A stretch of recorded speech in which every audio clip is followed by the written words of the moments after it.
Somajiguda press క్లబ్లో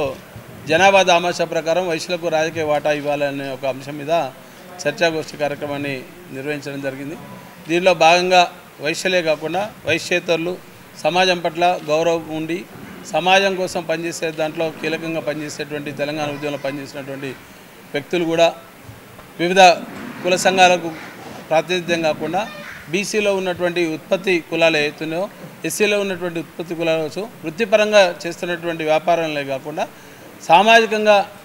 పూర్తి స్థాయిలో పురోగతి ఉండాలి అంటే వైశ్యులు కూడా రాజకీయంగా ఎదగాల్సినటువంటి అవసరం ఉంది. గుళ్ళకో బళ్ళకో దాన ధర్మాలకో వైశ్యుల్ని కన్ఫై చేయకుండా పూర్తి స్థాయిలో రాజకీయాలకు వచ్చే దాంట్లో మేము కూడా మా వంతు సహకారం అందిస్తామని చెప్పి ఇచ్చేసినటువంటి మా విమలక్క గారికి, ఖలీల్ గారికి, పల్లె రవి గారికి, దుమ్మాట వెంకట్ గారికి, మిగతా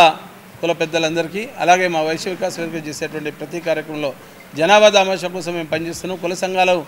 వారి యొక్క సంఘం కోసం వారి యొక్క సంఘ పదవుల కోసం పనిచేస్తే చేయనేది తప్ప వైశ్య వికాస్ వేదిక మాత్రం జాతిని జాగృతం చేసే దాంట్లో కీలకంగా పనిచేస్తుందని చెప్తూ రాబోయే కాలంలో స్థానిక సంస్థల ఎన్నికల్లో పూర్తి స్థాయిలో మాకు కనీసం 5% కనుక వాటా కల్పించకపోతే రేపు రాబోయే ఏప్రిల్ చివరి వారంలో ఒక వైశ్య రాజకీయ రణభేరిగా మా యొక్క సత్తా చాటే విధంగా ప్రభుత్వానికి తెలిసే విధంగా పనిచేస్తాం. అట్లాగనే ఇప్పుడు ఉన్నటువంటి ప్రతిపక్ష పార్టీ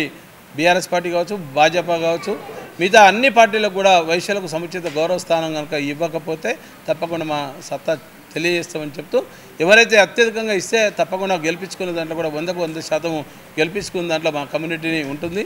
అనే ఒక విషయాన్ని చెప్తూ కాంగ్రెస్ ప్రభుత్వం చేపట్టినటువంటి వైశ్య కార్పొరేషన్ ఏదైతే ఇచ్చిందో దానికి కూడా ఇమ్మీడియట్గా ఒక 1000 కోట్ల నిధులు ఇవ్వాలని, అట్లాగనే వైశ్య వికాస్ వేదిక నుండి ఈడబ్ల్యూఎస్లో వర్గీకరణ కావాలని మేము చెప్తున్నాం. దానికి వర్గీకరణకు సజీవ సాక్ష్యం ఏంటంటే బీసీలో ఉన్నటువంటి ఏబీసీడీ వర్గీకరణ కావచ్చు, లేకపోతే గత 30 సంవత్సరాల నుండి పోరాడినటువంటి మందకృష్ణని ఆదర్శంగా తీసుకొని ఎంఆర్పీఎస్ వర్గీకరణ ఎట్లయిందో ఈడబ్ల్యూఎస్లో కూడా జనాభా దామాషా ప్రకారం మాకు వర్గీకరణ